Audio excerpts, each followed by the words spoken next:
us on Wolf Spirit Radio, Ever Beyond Radio, and Studio 9 Jam on YouTube. With your host, Jessica Ariel Morocco, featuring JP as the voice of Andronicus. Please visit www.readingsbyrael.com. That's ARAEL.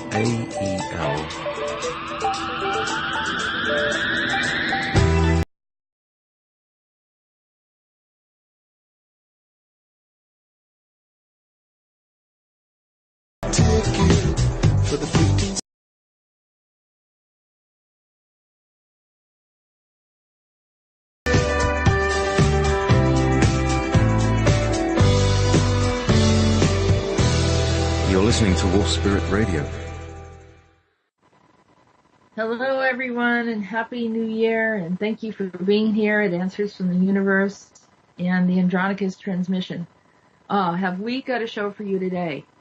I could not believe who showed up. There was a whole group of them that I haven't talked to in a while, and there's conversations that you're just really going to want to get into. It's just, it's very exciting, about what's happening. There's been a major shift. I also will probably reread the predictions that we had. JP had a wonderful show last night on Ever Beyond, and, a few of us were on there, and I was able to give my predictions, but I'm going to reread those today. JP's, suggested, that we bring that up again so people can hear it. But thanks for being here. I know this is a holiday, and it's so nice to see so many people in the chat. It's exciting, it's fun, and what a way to start off the year is getting updated with everything and hearing what's going on. As I said, I woke up this morning and I was like, wow, I felt like I was dragging. It took me about 4 cups of builder's tea and a cup of coffee to get things going. And as I was going through it and the transmission started to come in. We have Helios who came through. Borkum came through today. Of course, we have Meetis, but Baylord's in there. And there's just a whole bunch of stuff, that's being said. And of course, Rhodan. And let's see who else. There was someone else that I didn't include yet. I want to say, and Zamphyr. Zamphyr number 1. First one. First time we got him to speak. I was really surprised. So, great show. And on the second hour, we're going to be talking about the land of the wizards. Now, for those of you, you want to get into the Harry Potter thing, you can call it what you want. But wizardry and those that have worked with the earth energies is as old as the earth itself. So, it's nothing to be taken lightly. There, of course, were negative ones and positive ones. Those that misuse the power, that use the power to help the planet. And you can call it Lord of the Rings, you can call it whatever you want. I really, it doesn't affect me if people think it's ridiculous or not. I tell people what I see.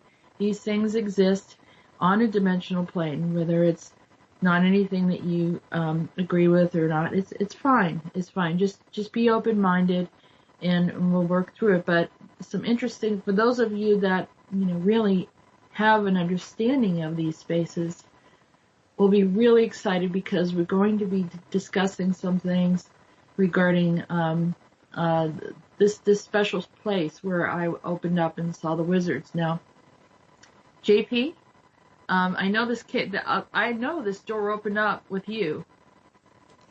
What? What have I done now? Yeah, you did this. But anyhow, I don't know how it happened either. I'm just, I was just doing a regression. Oh, that me. Mm-hmm. Not this me. That other me. No, not this you. Yes. You've got a few of them now. You've got the man on Jupiter. That's right. And Jeremy from Jupiter, and then this Bartholomew. That's interesting. That's what Bartholomew, that name has also come up in the last couple of days. Really? Just appearing, somebody said, I have a friend, his name is Bartholomew. I was like, that's weird. Anyway. Intense, spontaneously, right? yeah. So there's that, yes. Maybe it's because I've started the working.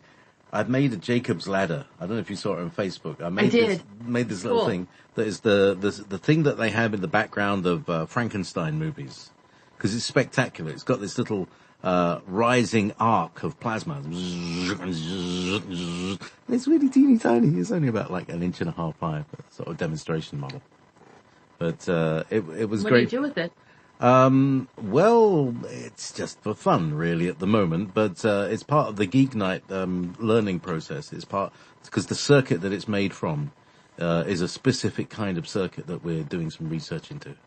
It's a voltage amplifier through the use of pulsed magnetic collapses. Okay. Yeah. Wow. And I was thinking, I wonder if I could make something levitate through the use of electrostatic force using this circuit. But we'll see. We'll see if this is going to happen. But I think this is what they were doing early on in the Brill Society and all that lot, trying to get some levitation going. Absolutely. Yeah, there's been a lot of different types of experimentations, and I think, if you search hard enough, you can find some of that online. And there's all sorts of contraptions too. Even the steampunk era, was a lot of really, really interesting items that came up that they figured out that they can move things in certain ways, and probably it highly influenced the car industry and some other types of contraptions that we never knew were associated with it. But yeah, the mind can bring in a lot of things, but also remember, we are in touch with extraterrestrials, so very likely some of us are actually seeing and starting to understand some very advanced technology without even being aware of it, but having a sense of recognition and memory, and maybe trying to sort it through in inventions. And I think we talked about that already in the show, that they're encouraging you to do that. So yes. This is great.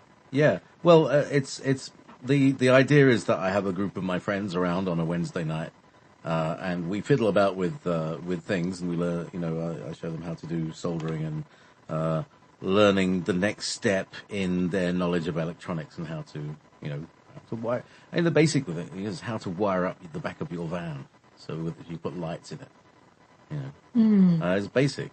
Start there, and then how does LED work? How do we get different voltages? This thing runs on 43 volts. How do I get that? Things like that. Well, you should have some kind of online course that you can do. Yeah, well, there is most of this information is available, and that's where I get it. That's where I get it. But you're doing a hands-on, let's go through it, and that's right. Yeah, you never know. I mean, have like a little, it's just an idea. Yeah, well, I was thinking that once we get it going, and then I can just kind of stick a webcam up, and away it goes on the web as a sort of part of the full spectrum process. The full spectrum science show. Really, the more people know about this stuff, the more empowering it is.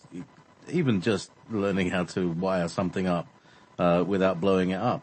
I mean, and without the fear that most people have.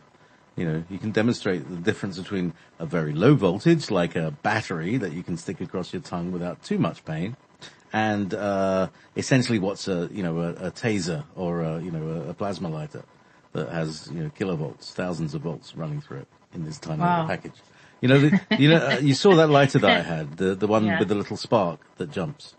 It's essentially the same thing. It's all the same, the application of the same circuit, just in different ways. And so it's sort of like a taser. Yeah. Okay. Yeah. I mean, so we know not to break into your house. That's right, because you might tread on one. Okay. or it might be connected to the door handle. Scotland. All right. Well, with that, I'm gonna go a step into the predictions for this year, since we've had, quite a few different things that, up and down, roller coaster ride of events, and also a lot of fears, false flags, so many different things happening, the fires in the West Coast, the hurricane down in Florida. And that's just the U.S. I mean, of course, then there was the fire in London and other places around the world where there are problems, bombings in here and there. So, a lot of that, I tell people a lot of that is derived from extraterrestrial influence on humanity, in where they're kind of feeding these groups to do these sort of things because they do want the planet to be clear. They do want this planet to have for their own agendas, and of course they're not of a positive faction. So we've had quite a few challenges this year, but some really bad things I said were supposed to happen didn't happen. So I'm going to go forward with the predictions for the year 2018. So bear with me if some of it doesn't make any sense. I welcome people to, ask questions if they want, and then, I can try to answer them as fully as possible. So, the first point was, this will be a positive year for the first time in the past 10 years. This is what they told me. There'll be a convergence of 3 timelines, all of which reset and realign for more harmony than we've experienced in the past. Number 2, with the resolution of the gate 22-22-22, some of the unresolved issues of the past will no longer carry an issue moving forward. The galactic species who we have encountered, who conflicts with the realm of Sirius A, Sirius B, and a conjunct group, an Orion collaborative, will come to a halt. So there was kind of like a little galactic battle going on, but they all came through the same gate. There were some positive ones that came through the gate too, just to correction. Alex Collier calls that lot the Orion Consortium. Okay, yeah, and they call them the collaborative, and so it doesn't matter. Yeah, it's probably the same group. Yeah, and so they came through the 22-22-22 gate is where close to where you live, between you and Davy, somewhere, and we talked about that before. This creates more peace in the UK because they resolved this, but brings up new questions and challenges that gateway. And then I say the gateways in Scotland remains to be open. So, other challenges come in. Usually when the dust settles from problems, then you start to see other things. It's not that they're going to begin, but it's that other things become more evident. It's a kind of a layering effect. So as you remove stuff, other things emerge. It's not that it just came in, but it's sort of now evident. You couldn't see it before because of the bigger distractions. Like I tell people with the reptilians were here and they were doing all sorts of stuff. It was hard for us to see what the tall grays were doing. And when they left, then you could see more of what the tall grays were doing, the Rigelians, the 12D Pleiadians, all these other stuff started to come forward, and then then you can really see what the Dracos are doing.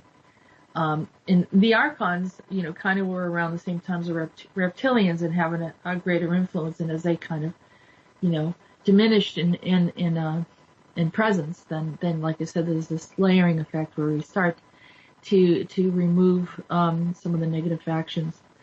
Okay, so the third point, the intersection of the Black Knight and the 12 earthly kingdoms creates an alignment and unity that finally breaks down barriers of communication. Much of this was accomplished through the clearing of the underworld, upper world, and the fourth dimension. Former parties of contrast have abandoned their stations and have been rendered inoperable. This is what they said to me, the Black Knight. Some people see that as a satellite. I see it as a being. The Black Knight came through. Sounds very Batman-ish. But it came through and connected to the 12 earthly kingdoms. So I don't know if you define that as nations. They didn't clarify that part. But in essence, it will open up any barriers in communication. And so we know that with bad communication creates conflicts and wars. Open communication creates more harmony and peace. And so, and a lot of, and the Black Knight was also instrumental in clearing some of the underworld, the upper world, and the fourth dimension. So some of the contrasting parties, these are more of entity-based rather than ET-based. Some of the sub-Earth species that we've had to deal with, which sometimes I think the Dracos fall into that category. more so. But anyhow, that was the other point. And let's see, the fifth gate is the next point. The fifth gate operation regarding the tall grays and Zeta. I believe the fifth gate operation is close to you up in Russia. It has to do with all off-world prisons, an off-world prison of the Greys on Betelgeuse, and has been shut down. This was an offshoot of the Russian secret space program, but I don't believe that the Russian secret space program knew about this. I think when they opened up gates, it allowed access from these tall Greys, and the tall Greys are also working with the Zeta group as well. And I've had many who have come to me that have been connected to this, and have been my labs were taken, and I followed it through the gate of the secret space program in Russia, and then like I said, then it went off, and it was clearly all these Greys that were involved, and it was like prison camps, and they were having people do all sorts of stuff, I guess. It was not very good. Anyhow, for reference, in the process of opening up into dimensional travel, there were portals that allowed the Grey species to access the human race. These are some of the consequences of exploration and galactic travel. What I foresee is that we will have many other incidences similar to this until we learn to safely guard our fortresses through portals. I predict that this will be a problem for the next 5 years of random alternate space beings accessing humans on Earth through some of these portals, whereas they would not typically be able to do so had we not opened the gate. The question is, if we know this in advance, why can't we prevent the problems? The answer is because it is part of our learning process and growth.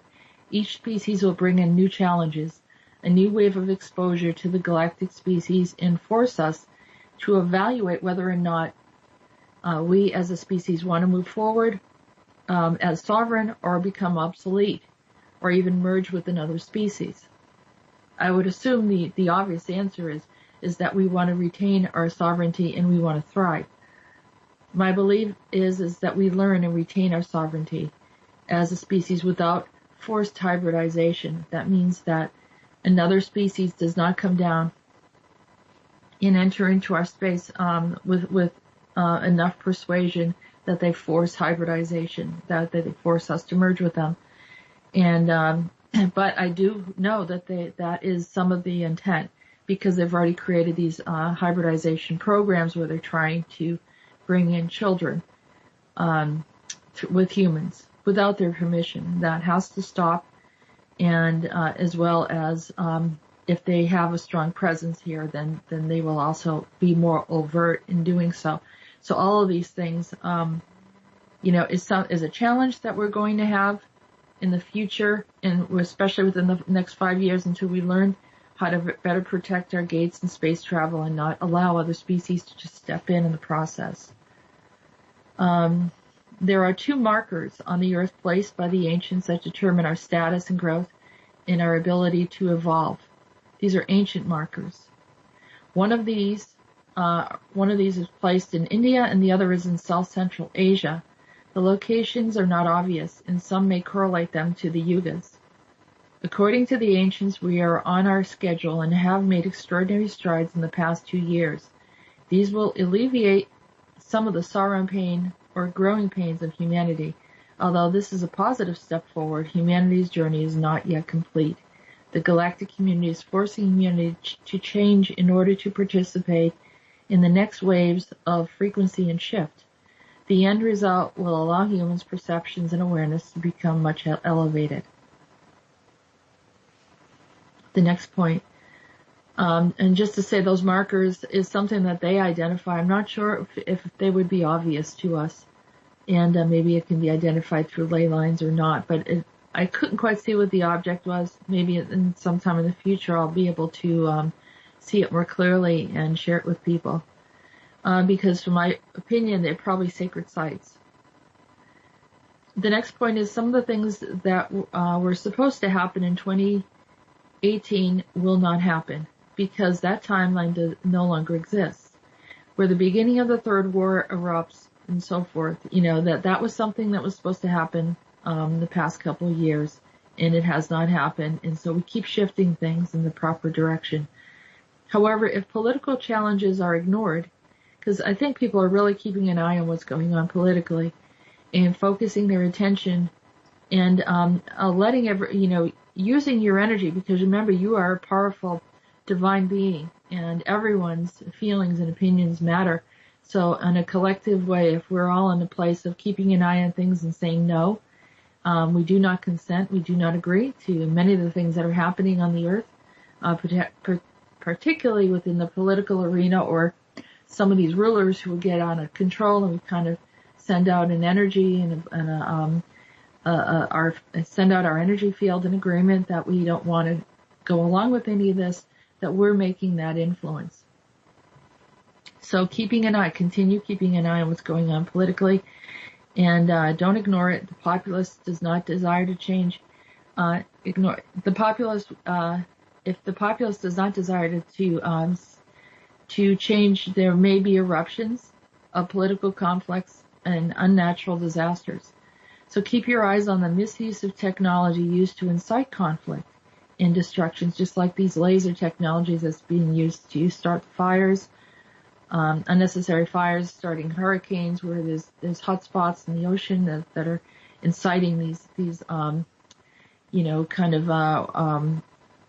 swirling effect in the water that's creating unnatural activity in the water, so bringing on storms and so forth. So all of these things, let's keep an eye on the misuse of the technology to incite these things, and many of them will be removed before 2019, they said.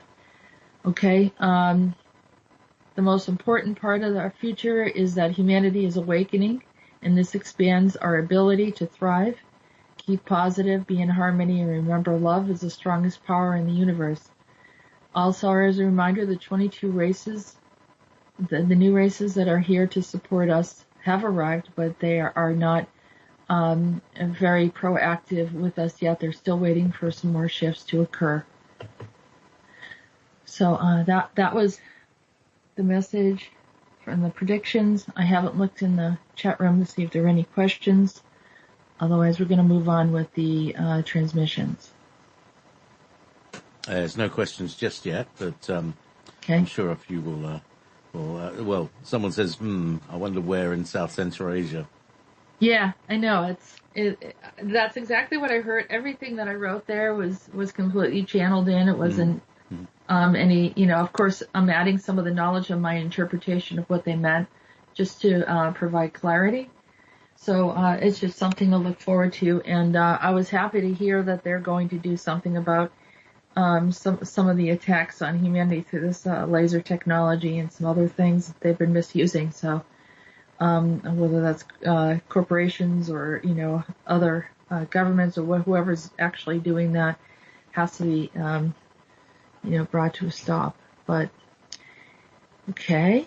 Yeah, stopped at the very least. Chemtrails. The big marker. Yes. Everybody's saying, all right, I don't care about how all these so-called rumors of arrests. When will the chemtrails stop? That's the big question that everybody has. Sure, the poisoning, the mass poisoning, and poisoning our air and our water and our food, and even people that they talk about having organic farms and fresh fruits and vegetables, but it doesn't matter because the air is carrying this toxic element down into it. So they need to stop poisoning us. We've had enough of it. But we do have an ear, so they are listening to us. So excellent. That's what's important. That's all right. That's all the good thing is to know that regular humans can contact the council and make complaints. Right. Like we can here. Everyone can. Everyone, not just me. I happen to hear them, but that does not mean that I'm exclusive in this. They love every single one of you, and your opinion does matter. And if you are here to help and want to see the earth change, you have a voice. You honestly have a voice, and so use it and speak up and see us all as working together in this. And we're not There's no one person that's, above the other, so every one of you are important. So with that said, we're going to start going into we're going into transmissions. I'm asking them which one they want to do first.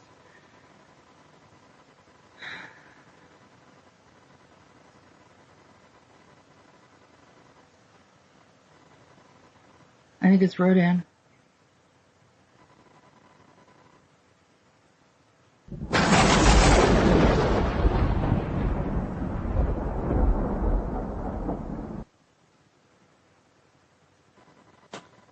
The time of the crescent moon has come. The mystical warriors, the dowsers, the clairvoyants, the rune watchers, the sacred scryers and the earth talkers. This is your time to awaken. Get out of your slumber and stop waiting for the old moon. The new moon is yet upon your horizon, but it is as a crescent moon that we are waiting for. It is the time for the magicians to awaken, to see through the veils of time. I will stir you to your core. I will raise your hair to the mystical markers. I will cause your body to tremble and shake. The frequency I send will awaken the hidden mystic within you. You will begin to align with the new earth. Awaken, soldier of the sun. Awaken, daughter of the moon. The wolves have begun to howl, and the birds fly swiftly through the sky. See the footprints in the snow and in the sand that seem to disappear into nothing or end without reason. These are your dimensional earthwalkers, setting foot upon your soils, awakening the mystic within you to help you remember who you are and why you are here. It was me who gave you the staff. It was me who gave you the spark of magic, and it was me who helped you open the doors of dimensions. But most importantly, it was me who taught you how to wield your own fate, to work with the forces of nature, and to assist in the planetary sojourn. Awaken, my daughters. Awaken, my sons. Awaken the thunder and the volcano and the burst of wind from unknown places. Rain down the water. Send ice and snow and tell no one where the winds will blow. This is the rejuvenation of our craft.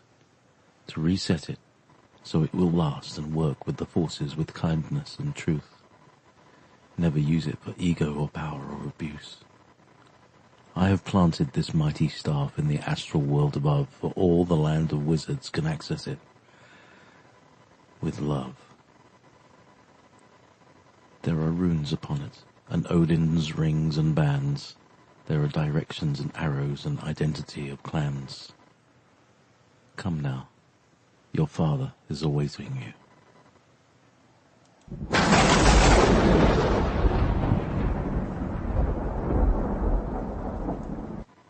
Ay caramba. Yeah. It's pretty cool, huh? Nice, really nice.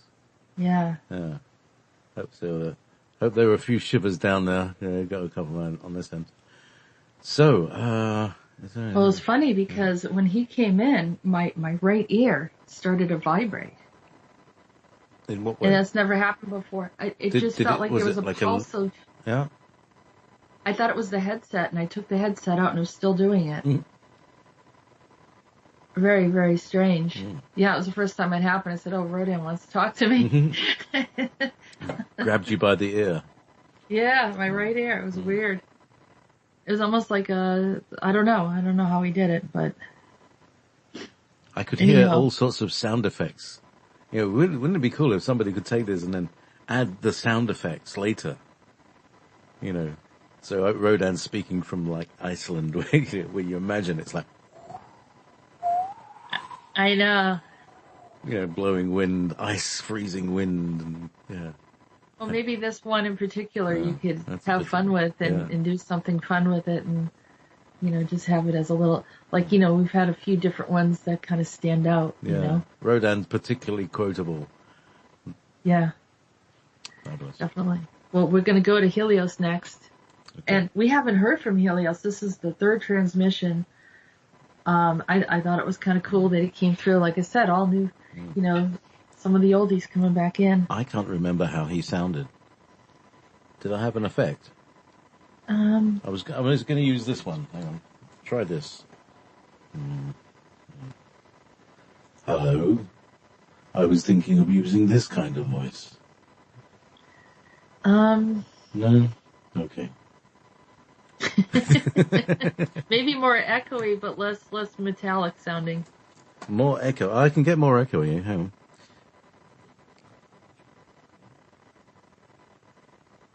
This? Too echoey. A little too echoey, but it's cool. Oh, far too much. No, that's kind of cool. I like that. How about this? How about this? Yeah, there we go. More Right of a there. balance. There, you can hear me now. Yes. Yeah, good. Okay. Helios. Helios. I'm at the far reaches of the sun, looking, observing, and feeling the fullness of who I am. Limitless in time without any emotions. Just floating. I sank into the depths of the fiery sun and allowed it to burn off all impurities of what I had experienced and to feel one again.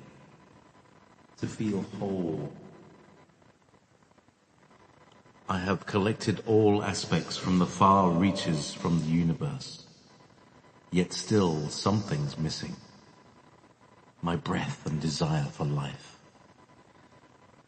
My conflicting aspects cause me to pause and wait. I can't venture beyond the sun. The earth is not ready. The sun is not ready. And the rest of the planets have not awakened.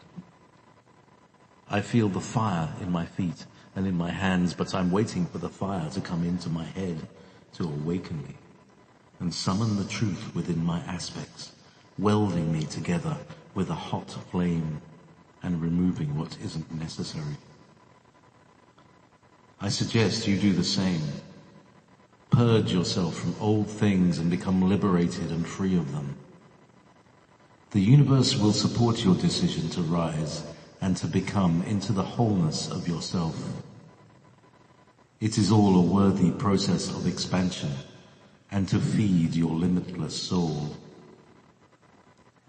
There is no honor in discord. There are no winners in battles or wars. Territories are a figment of your imagination, because they are not universally perceived and recognized as borders. In the light of the universe, there are no true owners, magistrates, landlords. None of this exists in the perspective of the high courts and judges. Therefore, usurping over others and mistreating others in the name of authority that was self-imposed within your construct will be found guilty. I am justice. I am the watcher in the light tower. I am the caretaker of the pure in heart. I am your father and your brother and your grandfather and your father of fathers, and I hear you. Bill, be watchful for me. I am drawing near in mind. I am drawing nearer in thought.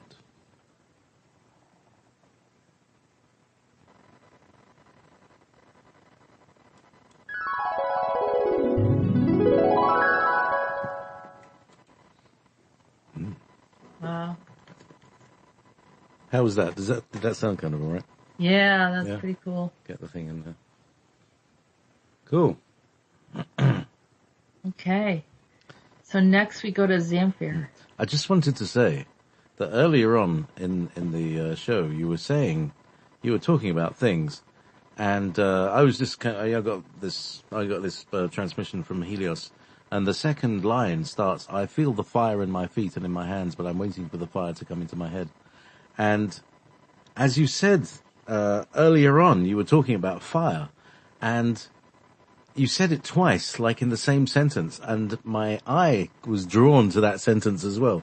It was this weird kind of synchronicity, sort of flashback, deja vu thing. That was a very strange moment. Anyway. Well, I really believe that these are to trigger, to awaken, and the word usage, which is not natural for me. Sometimes I go to read it and people will they probably say, what's wrong with her? She wrote this stuff and she can't even read it. And because I didn't read it, I didn't write it. It comes through and it's kind of their way of talking. And so then I'm trying to read it and aside from sometimes, of course there's some sentence structure or whatever, but honestly, I write it exactly how I hear it. And then when I go to read it, it feels uncomfortable, because but I think it's done on purpose, it's deliberate, and in the sequence of words and the way that it's formed, the catchwords, the keywords, pop out at certain people, and I think it's to awaken you, to help you to remember. So, I'm not surprised to hear that. It's interesting anyway. Fire. Yeah. Fire. So, got to make sure you're warm enough. Yeah. So, where to next? Zamphyr. Zamphyr.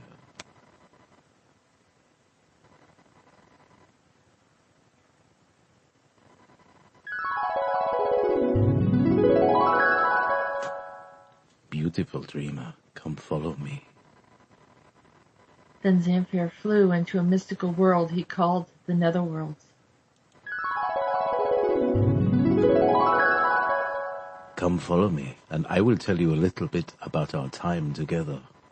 Do you remember me as your Zamphyr? We were lovers long ago, and this was when you entered the world you are in now. Is this the Netherworlds, as was spoken about? Yes, and so I am here to explain a bit about what happened between us. You had many transformations that I had to bring you through before you could come and live amongst humans. I told you it would be a painful process both emotionally and within your field of energy and life. Sorrow upon sorrows I heard you weep. I know the pain of your experience. I've been through it many times, and you don't know how it continues to pain me and move through the ethers to live on Earth. The density is enough to drive me to madness, and often it does. I prefer the willing avatar, really, but on occasion it is necessary for me to present there on Earth. I am the lighter balance of things, light, floating, hovering, much like your bee. Say, Primus, do you want to venture in to be here for a while? The door is left open for you to enter. I have sent many of Fae to rest beside you and help you be strong after your battles and long slumber. My beloved one, see deep into the red flower, and there you sit upon the pollen, twinkling bright yellow and blue light. Awaken and remember who you were and why you ventured up. It was me who brought you through the pain and turmoil to figure out the Titan's sorrow and lift the wizards to the new earth, and help the humans arise above the slavery of the cadence of darkness. Your work is not done yet. There is more to be seen. The earth is no longer in danger, but there are still many more for you to meet. Come now, listless and unaffected souls, hear me all. We are awakening the elven and silicon souls of tree folk and nether species. You are above now. I see you all. Return soon before the shift occurs, or you will be trapped in between both time and space. None else will exist. This is your last warning. What if they don't hear you, Zamphyr? Can they still have a safe transport? No, don't you worry about them. They hear my voice and will heed my words. I want you to remember what I said to you earlier. Do you remember me as your Zamphyr or Zephyrus? You were the western wind, the gentle wind to most. You were the horse in flight. Are you not the same as Loki? You challenge me with your words. Hear me now. It is true, the same in all spaces, but having many names. I grow weary of things and disappear.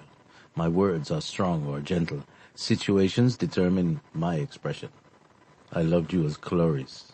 I had passion for you when you were Psyche, and when you made your arrival on the dimensional plane on Earth, Apollo took you in as Hyacinth.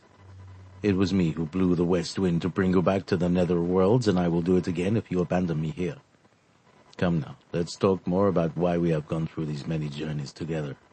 I will explain to you further why you have made many challenges in the past. You ignored me and refused to see me, to greet me. It only made the decision harder. There lies the conflict between me and my brother Apollo, and it will never end until you resolve your heart and love to assist those who need you most. You gave the eight-legged horse, the offspring of the horses, to Odin, or Apollo. Isn't that correct? I did reconcile with him, but not fully with you yet. It will be so. Time and space has allowed all injuries to heal. It is time for all of us to return back to what we intended to be.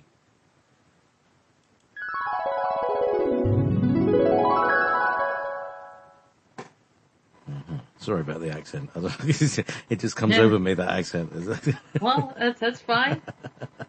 It's interesting because you have this is the first time you've ever done Zamphyr, and I didn't know how you were going to do it. And but he's exotic, so yeah. I imagine him as an Egyptian who was educated in French before English. Well, you know, I mean, I found him in. He called himself Zamphyr.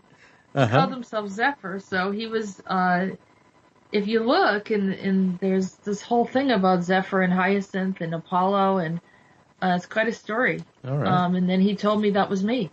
So I said, oh, all right. So I went through the three transitions where I was Chloris, and then I was Psyche, and then he brought. It was like a process of bringing me from the that astral plane into the human plane, the human existence. So it went from Chloris first, which is more like plant-based. Psyche then was, more closer. You have to go through what he was telling me is you go through a process of density levels in order to emerge into the earth plane. And so by the time I was Hyacinth, I had changed gender. I became a male. And then, but there was kind of a story there where both Apollo and both Zephyrus were trying to get Hyacinth's attention, and Hyacinth, was closer to Apollo at that time, and then, there was this accident, and they blame it on Zephyrus because Zephyrus, I guess, Apollo threw this discus, and the discus kind of came back in a way from a wind, which they claimed was the wind of Zephyrus, and hit Hyacinth in the head and killed him. Oh. So yeah, it was like, a bit of a, and he says there, he brought me back then into the netherworld after that experience. So that was in ancient Greece or whatever at that time. So it's kind of it was a very weird story, and but anyhow, so that's the first time he came through and talked, other than a few cameos he had. Yeah, people, because they always talked about Zamphyr. Really. He's very mysterious. Yeah. And when he shows up, he kind of says what he has to, but not enough that you really understand what's going on. It's just sort of, he gives you just like a little bit of a tidbit, and that's it, and then he walks away. So, well, I'll see if I can figure out more, but I did link the story of this horse. See, Zephyr also is like a horse being, and then has a relationship with there's another horse that he connects to, and then there's some sacred horses, right? Mm-hmm. Well, the story of Loki is asked by the gods to help Freya, because Freya, they were trying to get a gate built around this fortress of the city. And while they were building it, they found this human that was willing to do that, because the reward was that he would get to have Freya as his wife. And so he almost finished the path, and the other gods, jumped in and said, Loki, can you help us and slow this down so Freya doesn't have to marry this human? I mean, they wanted the gate fixed, but they didn't want to honor it. And so, I guess Loki went in as a mare to entice the horse that this man was using, because apparently the horse was pretty amazing in helping get the work done. And so the two of them, came together, and that's where the eight-legged horse came that was given to Odin. So it's needless to say, Freya didn't have to marry that man. So he's like had a crush on you for like ever. Who's Zamphyr? Yeah. Yeah. Because he lost the battle. We forget about the loser of the battle between Apollo and Zephyr. Do we? What happens? And you notice like throughout the transmissions, he's always like the one that pulls me out. He pulled me out of Neptune. He pulled me out of all different. He always would like show up and then pull me out as if he's watching everything. And once it's finished, he takes me from there. So I'm still trying to understand this part of it. Well, so next up, shall we? Okay. Move forward with two in there. Well, who's left? Who have we got? We've done Rhodan, haven't we? Yeah, we have. We've done Helios. We've done Zamphyr. Borkum. So, you know who's left? There's Borkum.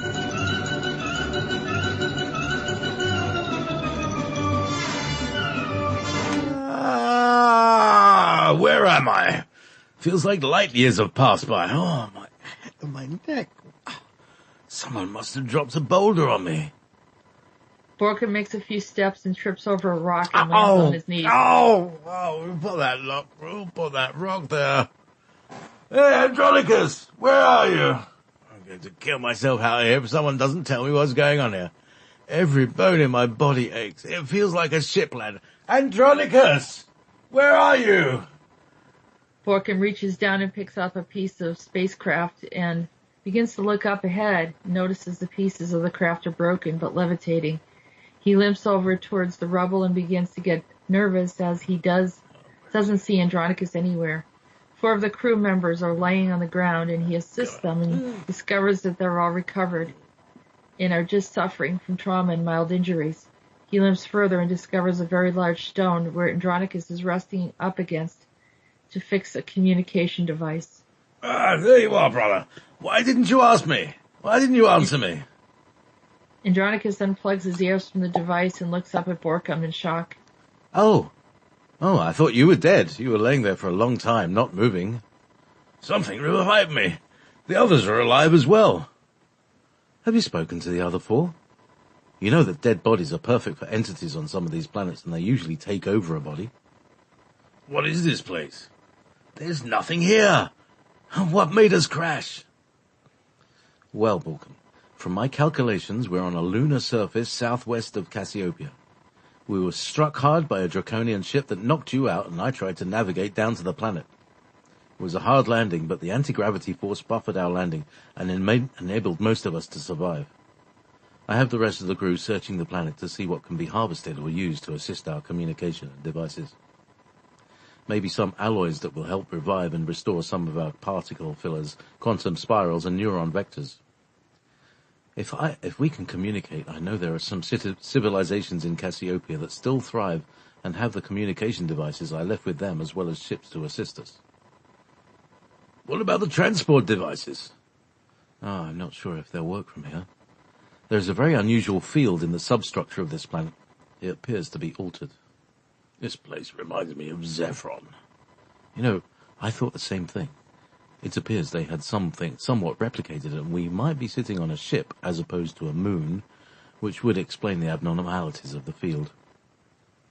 I thought earlier I was hearing communications of Arcturians. After all, Zephron was their home base, and it was destroyed. They think we destroyed it. I suppose maybe in a way we all contributed to the problem there. They were the indigenous of Zephron. What I find strange is I don't feel their communications were coming from inside the planet, but rather away from it, almost as if they were trying to communicate with Zephron and its inhabitants, but I noticed no one responded. That may mean nobody else is here. What is that odd smell? It's making me sick, like the smell of sulfur. I've never noticed it. I've had the breathing tubes in all along to filter it out. We did hear some sounds like explosions. Maybe there are geysers or volcanoes active on the other side. I don't like it here. It brings back too many memories. Borkum began to look down to his hands and legs. Oh, they seem to be healing rapidly. Do you think the Aldrabans were here as well? Well, that also crossed my mind. There may be a field here that draws us in. I just need to make sure it doesn't trap us in. I guess through exploration we'll figure all of this out. Borkum began to stretch out. I feel like a new Titan again. Strong as ever. He jumped up and landed down hard, and the sound echoed as if the density had increased. His density had increased 10 times, and then he drew his energy back in. Well, if anyone's here, that'll wake them up. Andronicus shook his head and said, Same old Borkum. I'm glad to have you back. Good Titans don't die young.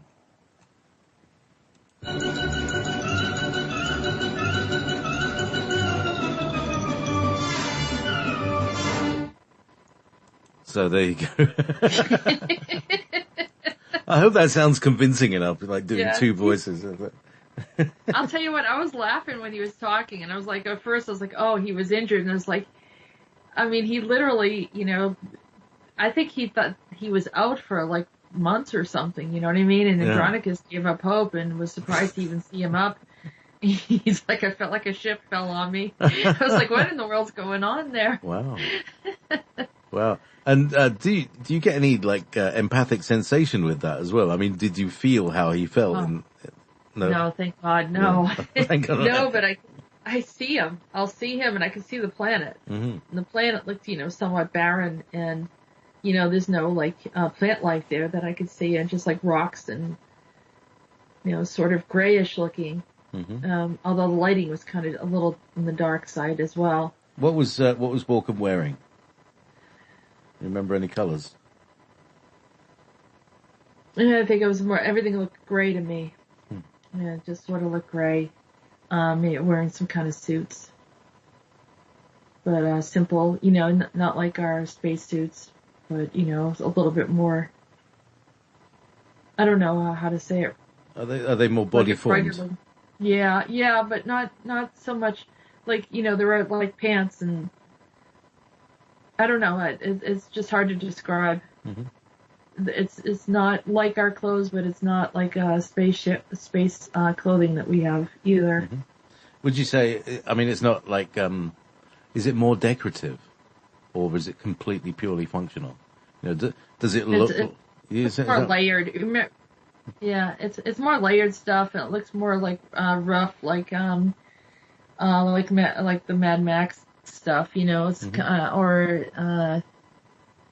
see that they're not as dependent on like air quality and all that as we are. Mm-hmm. It seems like they can adjust and maybe here again that might not be the way that they're fully dressed. They might be doing that for my sake because they know I can see. Mm-hmm. So they kind of have this. But I could see Andronicus sitting there, leaning up against the rock. But they're fully clothed and have some kind of shoes on and so forth. But they didn't have anything on their heads, like oxygen or so. Mm. But Andronicus said he had some breathing tubes. Yeah, he had these 2 tubes going up through his nose, probably just to filter out the air or whatever. Mm-hmm. But it didn't seem like it was for oxygen. It was more, removing the particles. Yeah. It was too dusty or something there. Yeah. Our equivalent, his equivalent of the white masks that we use when you're sanding things. Yeah. It reminds me of like those hospital tubes that they have up each nostril. Yep. So there we go. Mm-hmm. And then the last is Meetis. Oh, there is a Meetis. Hang on. Yeah. Did I send that to you? Did you send that to me? No. Helios, Rhodan, Zamphyr, Borkum. Oh, okay. There is a Meetis. Oh, everybody will be happy. Hold on, let me get that and then transfer that over to you. Thought I already sent that to you. No. No Meetis yet.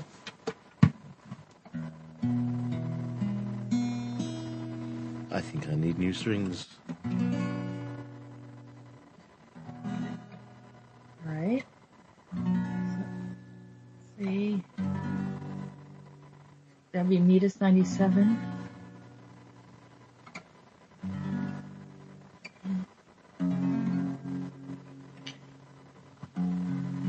Oh, goodness.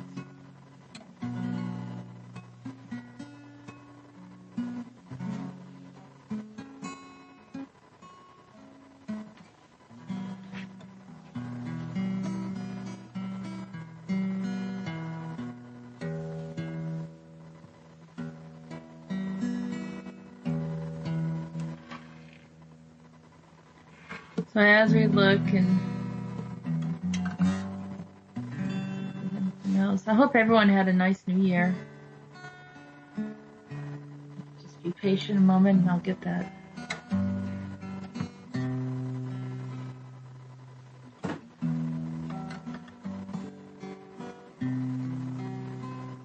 We've got some interesting music too that I thought would be fitting.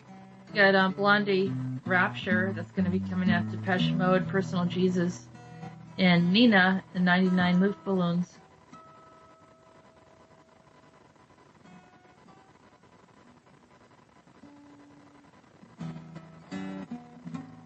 Okay, JP. Aha. And here it comes. Mm-hmm.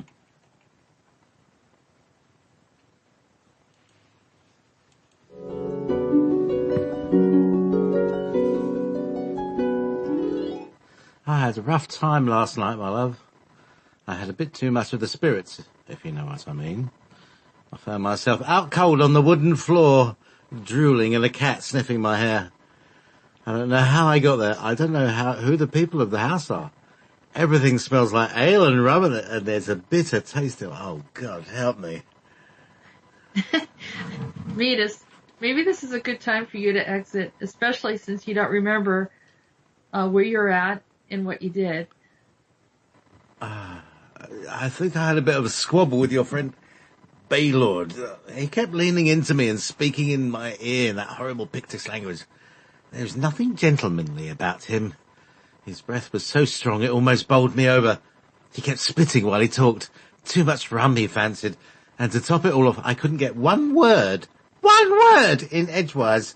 So I banged my glass hard on the table, broke the glass, and the barmaid demanded shillings to replace it, and that's all I can remember. Oh wait, hang on, it's coming back to me. Then your friend Baylord disappeared out of thin air. I wiped the spit all off my hair, then proceeded towards the door, and one of the courtly ladies offered me a lift in her carriage, which I kindly accepted. We travelled to the outskirts of London to her home, where I was fed some meat and brine and a few pickled onions, cheddar cheese and some hard-crusted bread. It was splendid. Then I had some pudding and I sang a few songs. We made love by the moonlight and on a lovely bed of fine linen. Then I woke up and I was laying here on this floor. How did you end up there, Meetis? I time-travelled and went looking for Milady and found her. So then you returned to this other location that was not the original location where you started from. No. As he looked around, he began to dust himself off. Somehow, I ended up in your friend Nick's house. But he no longer lives there. I guess I must have jumped again one too many times. There is no one else outside. It's bloody vacant. Not even a mouse is there. What happened to this place? Like a death within a death. Maybe it's not an accident that I came here. There is an old man on a rocker. I can see him on his neighbour's porch. Maybe I'll go and speak to him. Meetis walks over and approaches a man who has white hair and periwinkle blue eyes. Hello, fine sir. A lovely day, isn't it? Then the old man's eyes turned from blue to grey. Sir, you cannot hide that you are a bit of a mystic. Your eyes do tell the tales of your exploits. Aye, you didn't recognise me. It's me, Baylord. Have a seat and stop your complaining. Why don't you give the people their song now so we can begin our manly discussion? Here, there is your stringed instrument. Play it to your heart's content. Meetis looked at Baylord and said, Baylord, I can see the fires in your eyes. Do we have some problems to resolve? Aye, that's why I'm here. And you are going to help me solve those problems. Well, seems like a good time for me to sing a song. How about I dedicate this song to you, Baylord? Meetis picks up the instrument and begins to tune it, listening to each note, tapping the wood like a drum.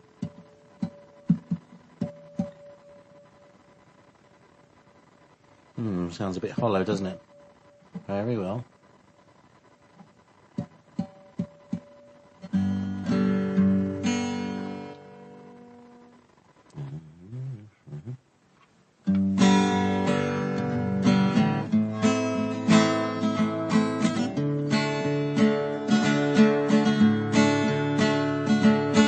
Parallels, parallels, parallels.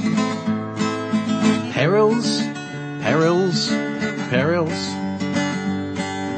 Worries, worries, worries.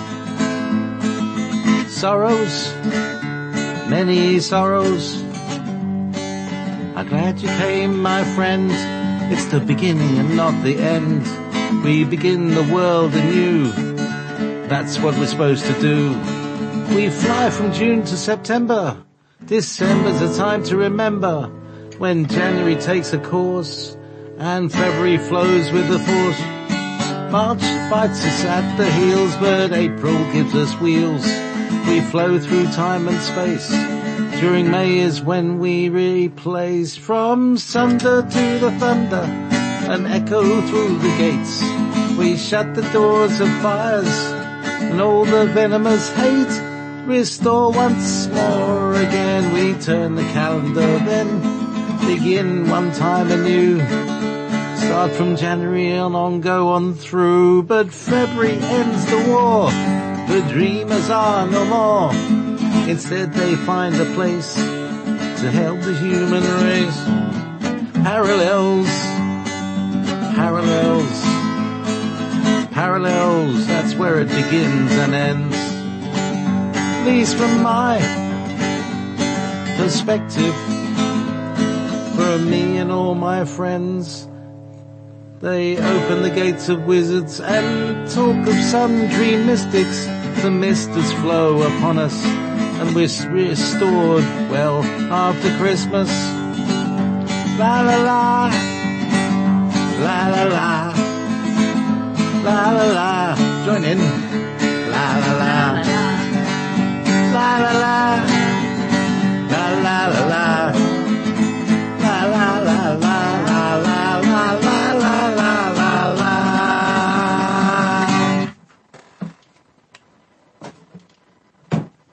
And he's still talking. Now, Baylord, it's time for us to talk. Aye, my friend. It's a good time for us to talk, man to man. Close the curtain now.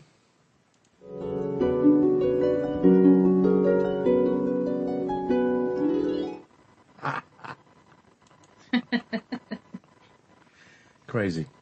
Yeah, that must have been a interesting thing to try to do both those accents at once.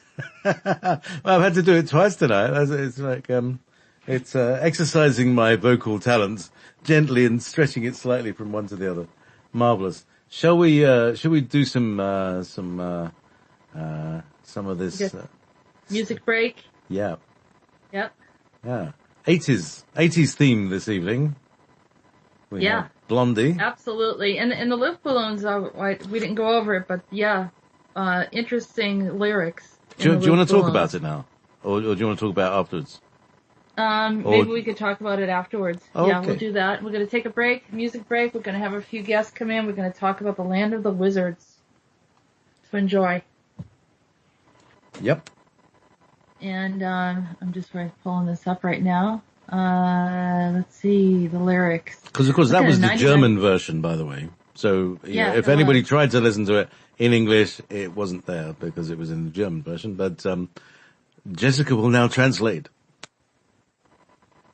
Okay, have you some time for me? I'll sing a song for you about 99 balloons on their way to the horizon. If you're perhaps thinking about me right now, then I'll sing a song for you about 99 balloons. And that such a thing comes from such a thing. 99 balloons on their way to the horizon. People think they're UFOs from space. So a general sent up a fighter squadron from after them. Sound the alarm, if it's so. But there is a horizon where are only 99 balloons. 99 fighter jets. Each one's a greater warrior. Thought they were Captain Kirk.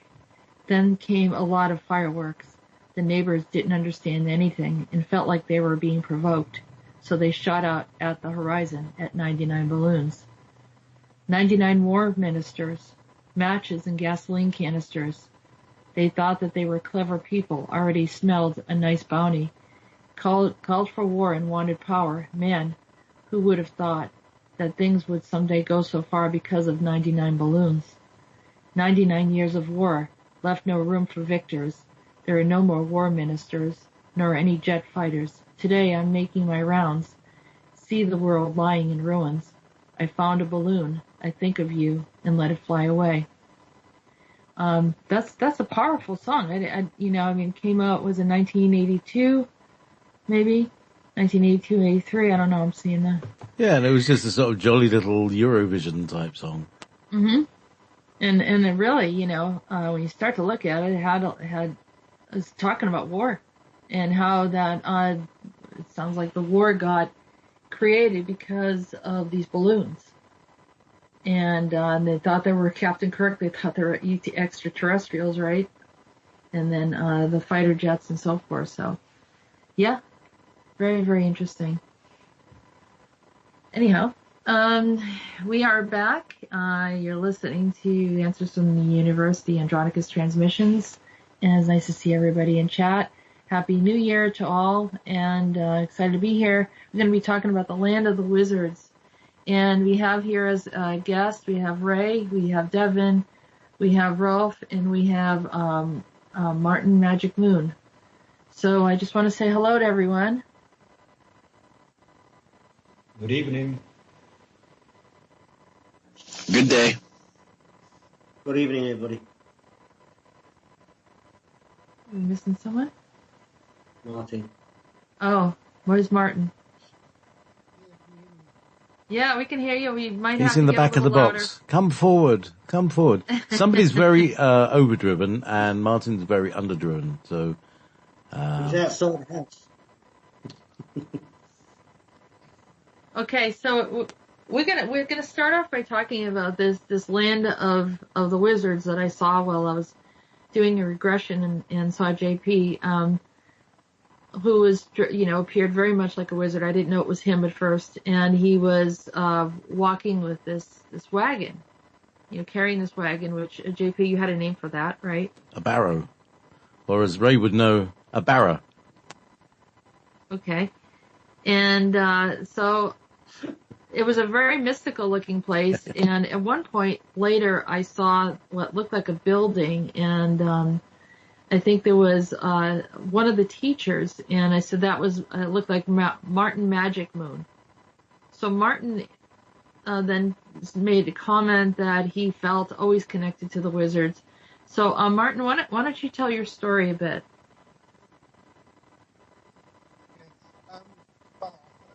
You're going to have to be louder, Martin. I don't know if you have to get in closer to the mic. Is that better? Much better, Much yes. better. Okay.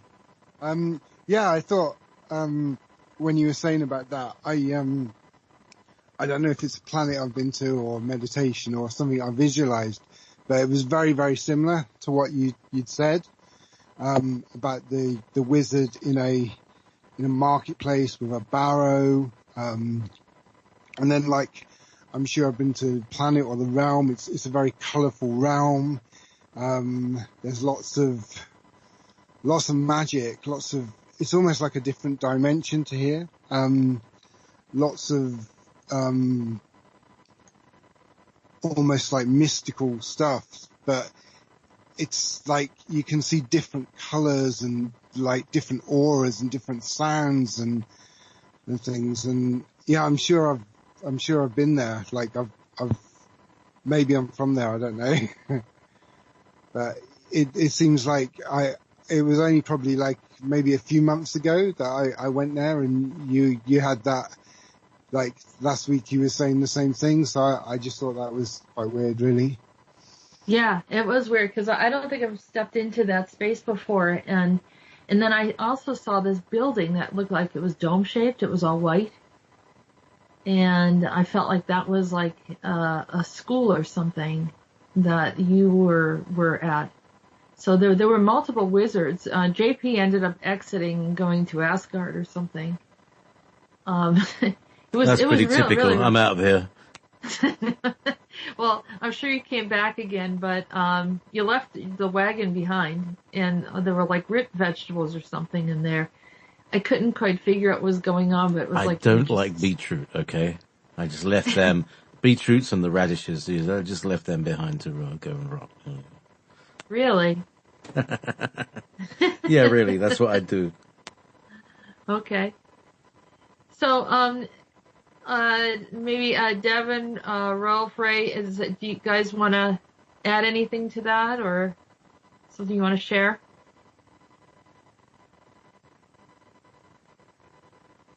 Yeah, okay, it's right. It was quite interesting what Martin's saying about that wonderful world of wizards that he was seeing. That he believes he comes from there. And well, all that beetroot you left behind, JP. I love beetroot. Thank you. You go. Somebody can make some crane. Beetroot sandwich is a very Cockney thing. Along with curried jellied eels. Jellied eels, yes. Yeah. Well, it looks like we have little comments in the chat. Radish lives matter, and beets are good for your blood, and everyone's becoming quickly sympathetic about the plants. Yeah, right. Okay. I'm sorry. Okay, I'll own it. I'm sorry. It's my personal dislike. Ho'oponopono, right? Yeah. Please forgive me, little beetroot. I don't like beetroot either, so. There you go. We can have the beetroot club. Beat the beetroot. But all of this is a very, very amazing space, and I do feel that, they have the Lord of the Rings, they have all these other types of mystical, the whole wizardry, Simon and Merlin, and all of these different things. So everything in lore has a trace back into truth, and we know that there are people who practice right now in the craft of wizardry, but just some people are just already there. It's just part of a knowing of an experience in the past. Is those that are working with nature. Devin, what do you think about this? Well, I've always, since I was a kid, I've always been interested in the occult, and I just kind of think everybody really, it just, I think the draw is, when we're kids, that inner child, and we're connected to, the magic in our imagination. And, that's, I think, what really is probably drawing the audience to this. And like me, my fascination with it is mostly like, I like, the earth stuff, right? So I like, Druidism and so when I was a teenager, I kind of was interested in like getting as many books as I could, on earth magic and stuff like that. So I think it's really like part of the ascension, right? In a way where we're reconnecting to earth and the magic that occurs from that. It's like Rhodan brought it up, and he got very much interested in awakening people to understanding of working with the planet.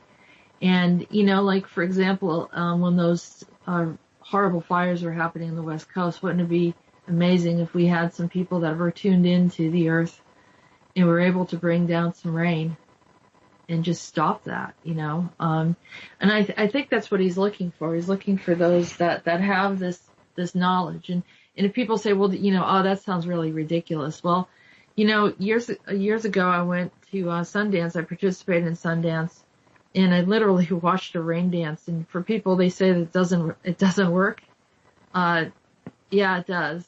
It does. I watched it happen. So there are people who know how to work with the elements of the earth. There are those that are here to assist in when we have problems. So it's awakening the wizard within you and using those energies to help the planet. And typically people hear wizards and it's like, oh, they're evil or there's something nasty about it. Well, maybe, everything has its origin in the good and has a purpose to it. So the misuse of something doesn't make it bad. There are certain things that we have, and I'm trying to find a good example of something that is a lot of things are just neutral, and we take it and can use it for the good or bad. And, just for example, like, some of the grains or whatever, and then, it can be turned into like a very strong alcohol that can harm people if misused. So, I mean, it's just a neutral object or item, and then it's the same thing with magic. The use of magic, earth magic, is just being misinterpreted and misused. So, it's curious because some people have come in sort of, have an understanding and knowing of this. So, Rolf, what are your ideas on this? Well, at first I was going to say, I don't think I ever felt connected to the land of the wizards, or like Devin said, I never, looked up books about magic and stuff. But then I started thinking, and now that I look back, I can see myself, over and over diving into video games that have these, magical and like fantasy worlds where, you can, start fighting dragons or cast a healing spell or stuff like that. And I guess I always found that really entertaining and intriguing. And I kind of always wished that stuff was real. But I never really believed that it could be real. I read the Harry Potter books and stuff like that, and that really, I found that like amazing to dive into a magical world like that. But I could never, imagine that being real. But now that I have been diving into the spiritual world and meditation and all that, and listening to your show, and there is so much magic in this world that I guess one can only see when you start opening up to it. And now that I am opening up to it, I start seeing it more and more. So, yeah. Well, I don't know. I'm curious if I was there in the land of the wizards as well, Jessica. Yeah, so what I'm going to do is before we end, I'm going to take a look and see what you guys look like and what's going on, and maybe see if JP returned back to the land of the wizards. With me, Barra. And, yeah, with you, Barra. And I just want to make a quick note, Rolf. We might have some dragon friends, so you talking about fighting dragons might not go well with them. So we'll say another Ho'oponopono, or we had the JP with making comments about plants, and now you're saying stuff about dragons. I'm going to have a big protest now. Hashtag Dragon Lives Matter. Okay, all right. Green Lives Matter, huh? Yes. All right, so I'm going to take a look and see. All right, I'm seeing Devin. The first one that came up was Devin. Let's see. It was funny because I saw someone that I know that had a broken wand, which is very Harry Potter-like, and I saw that earlier, and she's not here with us right now. But I'm seeing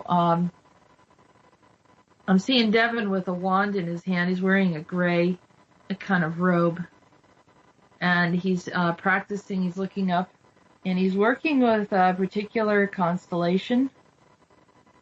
Let me take a look. That might be.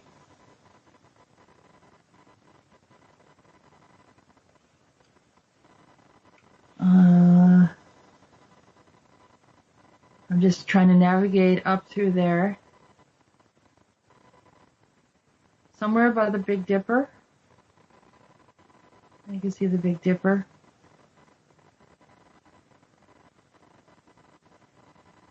And once you made that connection, Devin, things started to align. It was like you kind of had to use your navigation, but once you got it, it started to set and align with the energy field. And also there's something there related to the water that's sort of blocking you, and it's just going to help you to lift out of that and just to sort of open up to whatever it is that they're going to show you. We talked about the lodestones. I see the lodestone there, and every single one of the wizards have a lodestone. Cool. And in your left hand, you're holding another stone. I'm trying to see what that is.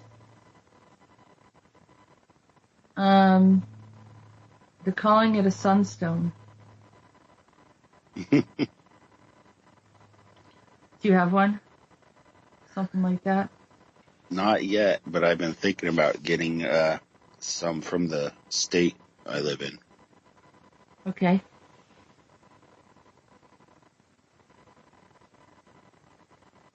Yeah, I have a friend working on jewelry for me.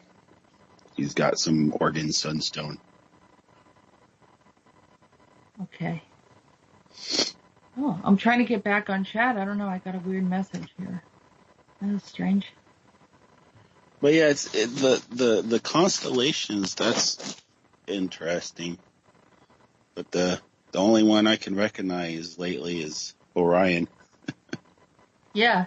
So look at the Big Dipper, and they'll help you find whatever it is that you need to find to make that connection. Yeah, I'll look into that. Thanks. And get that sunstone as well. But yeah, you were in a gray outfit. It looks like you're in training still, and haven't fully made the connection that you wanted to make. And this is, in that space, it will connect to where you're at right now.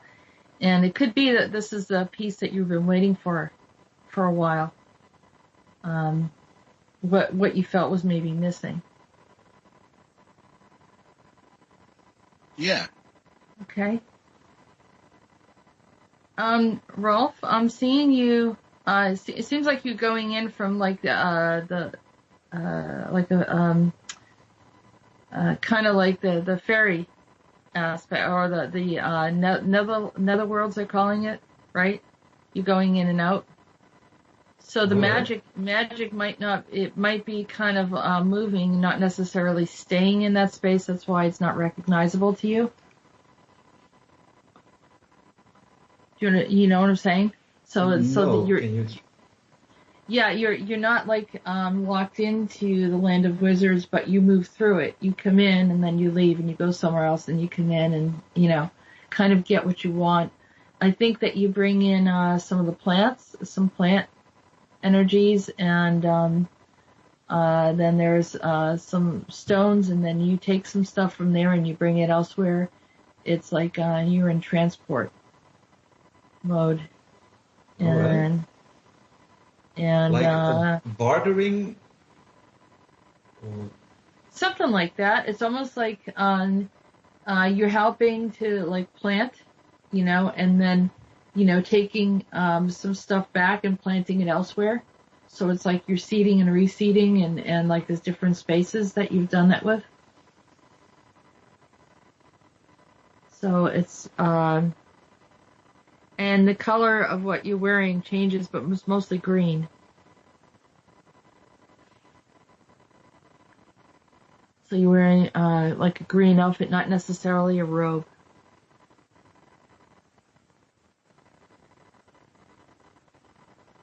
Can you hear me?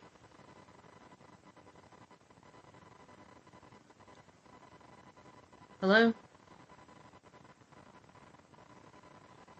Okay. Can you guys hear me? Hello? Hello, I can hear you. You can hear me? Hear you. All right. JP, are we still live? I don't know if we're still on. Jess, can you hear anybody? I can hear you. Can you? Okay. Are we still on, or did we get pulled off? I don't know. I can hear you, but I don't know what's happening. Apart from that, I can't hear anybody else. Yeah, I can't either. Let's see if we're. We're all alone.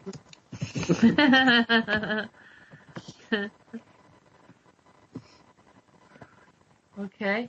I just see in the chat they cut Rolf off. All right, but they can still hear us. Can they hear us? Because I'm having trouble getting onto Wolf Spirit. Okay. Internet cut out. Let's see. Yeah. Okay, that's that. Rolf said that. That's okay. We can hear you on the chat, Vanessa. Okay, good. All right, so let me see. I'm going to take a look at Ray then. And JP went to beat up Hello. some beetroot. Quite. yeah, What's that's up? JP. Hi. I was just in the toilet. Hang on, come on, get out of the way. Sorry, we didn't know if we lost Rolf, and yeah, we weren't sure if we were live or not.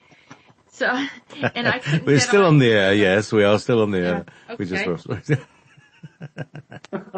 So He's drinking his beetroot mead. what did you say? I do Matt? have to say, I celebrated New Year with a glass of mead and watched 7 municipalities fireworks last night. It was so cool. Wow.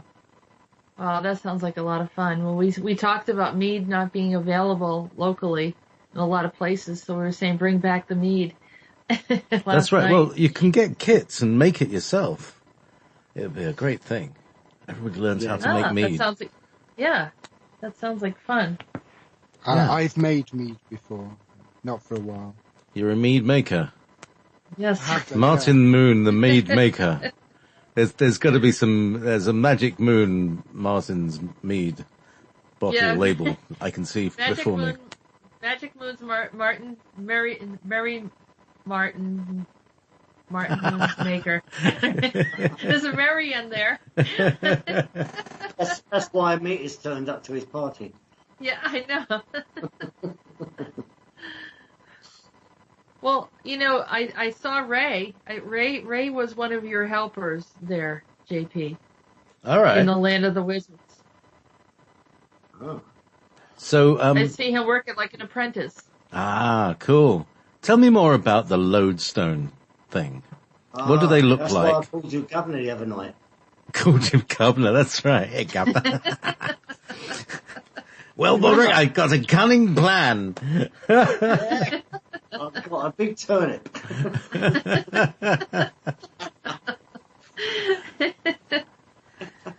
Oh, wow. Yeah, so lodestone. The lodestone, I don't know, it just came up. Everyone started saying you need to have a lodestone, and I think it has to do with the energy shift on the Earth. Yeah, so it may help to kind of be a stabilizing weak magnetic force. There are magnets, there are tiny magnets in your smartphone. I was talking about this earlier this evening, actually, the advent of having magnets near your head. Never used to have magnets near your head until the telephones changed in the 1970s to the trim phone. The phone. The long thin one, with the thing, because they had a speaker that was different from the old-fashioned crystal carbon filter, not carbon filter, but carbon speaker.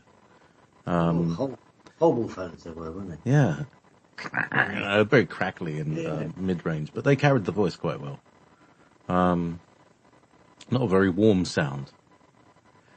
So meanwhile, where are we? Well, we were just talking about, how people were connected in there. And so you were talking about the lodestone, but also the sunstone just came up. And Devin said something about being connected to Rhodan. And I was his apprentice, you say? You were an apprentice of JP's. Well, I'm sure he's a master wizard now. Of our trusty Bartholomew. Bartholomew. Yes. Bart. Right. I can remember. Oh my God, Bart Simpson is me in the future. It's better than being Stewie, I think. I don't know. It's hard to tell which one is more. I think Stu is definitely more evil, than Bart. Bart's just a little brat. Okay, so here's something interesting. I don't know what this is, but Anjmi said, I made pink lotus brandy liqueur and put honey in it earlier this year. I've been drinking little bits and topping it up. Wow. What is this? What do we got here? Lovely. Pink lotus brandy liqueur. Wow. Well, there you go. But it'd be great, wouldn't it? Wouldn't it be fantastic because so mead is a really nice thing, and not many people make it. There's a market there because people like it. It's nice. People would buy it. Mm-hmm. Yeah. Start making mead. With a great spirit, with the lovely spirit of the.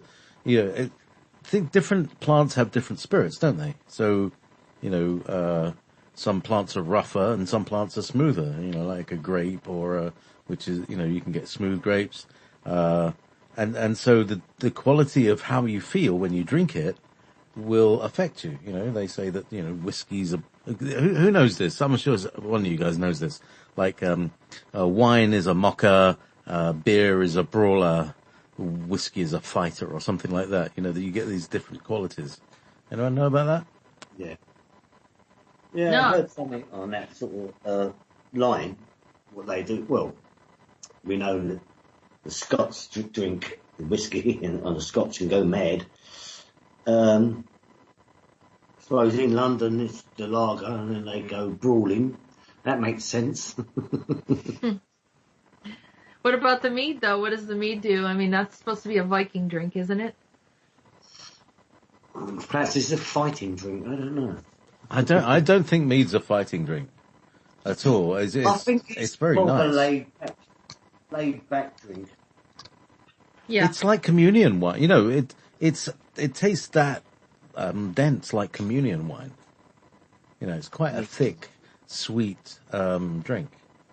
It's lovely. It's like kind of honey and yummy. Anyway. Isn't this is mead makes you merry. I think this is a conversation that Craig was asking us to do on mead. This is the conversation, and Craig's not even here today. That's so chat. Typical, isn't it? You ask for something, and you ask for a mead conversation, and here it goes. There we go. We did our tea conversation. That's right. And we went. Somehow we got into the land of the wizards, and we jumped right into mead. So we fell into it. Maybe that's where mead are kind of connected. You crafty wizards, you don't want the information done, and Rolf, we're bringing up the green outfit, and boom, we're out, and that's it. Nobody knows what's going on, and right, Rolf? Yeah, that's right. I was thinking mead sounds kind of similar to weed. Does mead make you mellow as well, or? Oh yeah. Maybe it's a similar spirit. Maybe not. I don't know. It's bees. It's the spirit of the bee consciousness. It's it's in service. It's really nice. What can I say? Obviously, now I'm understanding this. Yeah, it's like everything has its spirit, but the spirit from mead comes from not a plant, but from the bee. So this does. Well, obviously it's then, plant-based, isn't it? Flower pollen, but they do the process to it. Sorry, Jess. Yeah, no, absolutely. This is exactly why we're talking about mead, because wizardry does work with plants and everything, doesn't it? So you guys are naturally doing what you do, is understanding. There's a little class going on here of what the effects are of different plants and the influence of fermentation and so forth. Absolutely. That would be a very Andronicus-like thing to do, wouldn't it? Okay, well, let's just sample each of these and see what effect it has. Yeah. And you remember, Rhodan worked with the psychotropics, is trying to use truth serums after the whole incident over in Neptune. Interrogation technique, that is. But yeah, there's a lot of working with the elements, working with plants, understanding, respecting. Someone said something about how that the plants may want, humans. For us, I think it was Caitlin, wanted humans to, be more sparse. They had less humans, and I said, I don't think the plants want that. They just want us to be nice. They want us to take care of things in the right way, and coming back into that balance. If you're going to be a real wizard, if you're going to be a homeopath or someone that really works with the earth, then you need to be mindful and have that level of respect. And so the same thing is when you're partaking of any type of plant in any form or fashion, there has to be a mutual respect and a harmony. And when I had some friends that had some problems with, it became this heroin thing became a really big problem, very much an epidemic here in the U.S. And kind of crossing all sorts of boundaries regarding status and social status and so forth. So she almost lost her son, and so we did this. We kind of looked at the plant, the poppy plant, and actually communicated with the poppy plant and said, please, help us to understand what is creating this energy that's creating this addiction that's causing so many deaths and disharmony, because it's a plant. And so, communicating this is part of wizardry. This is part of connecting to the earth and communicating with the living. They have their conscience, not the type of consciousness that we have, but they're alive. So having that true balance in communication is really important. And so that opens up the conversation of wizardry. And I have a feeling we're not finished with this land of the wizards. Excellent. Anyone wanna? Excellent.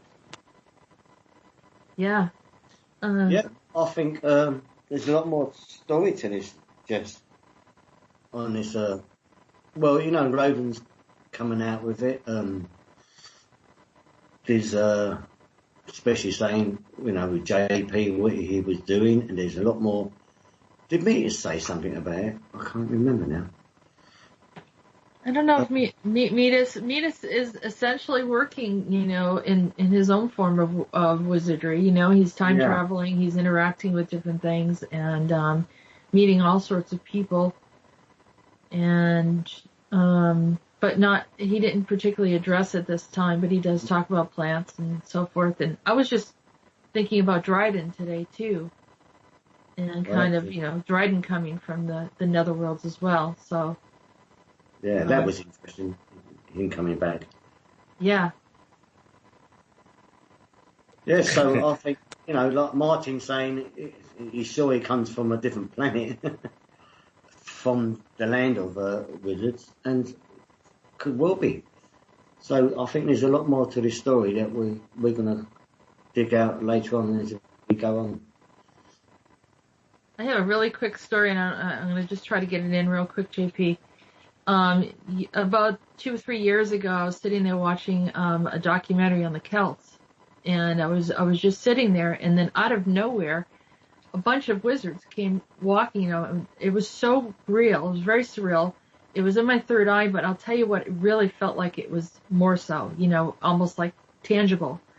And a group of them kind of marched past me. And one of the wizards turned and looked at me and held up his hand and said, don't try to destroy us. Don't try to move us. Don't do anything. And I stopped and I said, all right, what are you doing? He goes, we're just passing through. And I said, okay, that's fine. And I just didn't know. I mean, it felt like it was walking right through my room, And so dimensionally, we were kind of together. And then a friend of mine from Ireland called me right at that time. And I thought it was really strange. And I realized that that was him in the past sometime communicating with me. And then he called me at the same time. So there's a lot more about this wizardry than meets the eye. There's some very mystical experiences and very, very powerful energies that I think the earth needs. So I just want to say thank you to everyone for being on the show. Love you guys, and thank you everyone in the chat for being here. Happy New Year. This is a great way to start, and let's keep focused. Think about the transmissions. Listen to them again. Some of them have some really good pieces of information. And have a great day. We'll see you next week. Thank you, Jessica. Thank you, JP. Thank you. Happy New